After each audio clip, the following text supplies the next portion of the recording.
And after Vladimir Putin's recent meeting with Kim Jong-un, we learned this month that North Korea is now believed to be sending short-range ballistic missiles, anti-tank missiles, and portable anti-air missiles to Russia to be used in Ukraine. And most troubling of all, Putin and Xi have repeatedly made clear that there are no limits to the cooperation between China and Russia. So today, as President Biden is meeting with President Xi in San Francisco, it's important that America put Communist China on notice. There was a time when we welcomed China's economic rise as the policy of reform and opening up held the potential to lift 1 billion people out of poverty. And we had hoped that this greater economic dynamism and connectivity with the free world would ultimately translate to political reform. Those policies were well-intentioned, but they were wrong. It isn't what it's led to.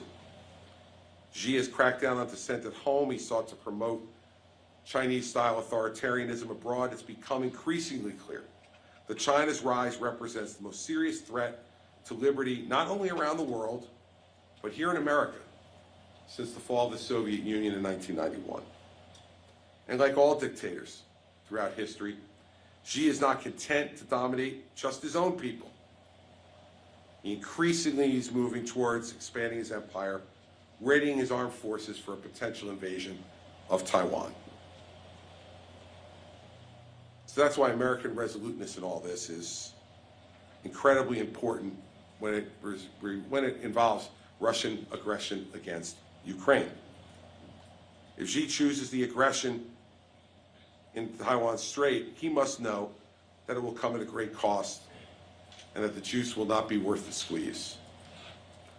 Taiwan recognizes the necessity to support Ukraine because one of the most popular slogans today in Taiwan is Ukraine today, Taiwan tomorrow.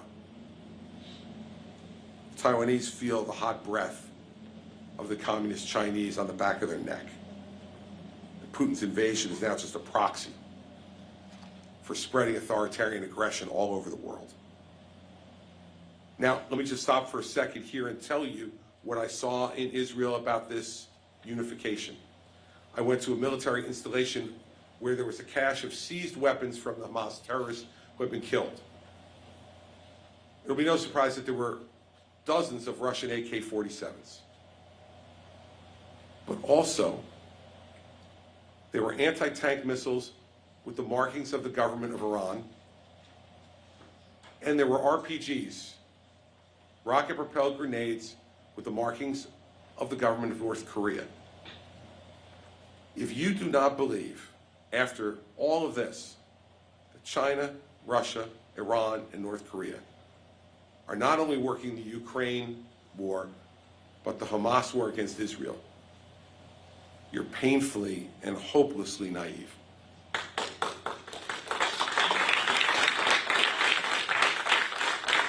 Until recently, our party has always been the party that's understood that maintaining peace requires strength. Strength from the American leadership.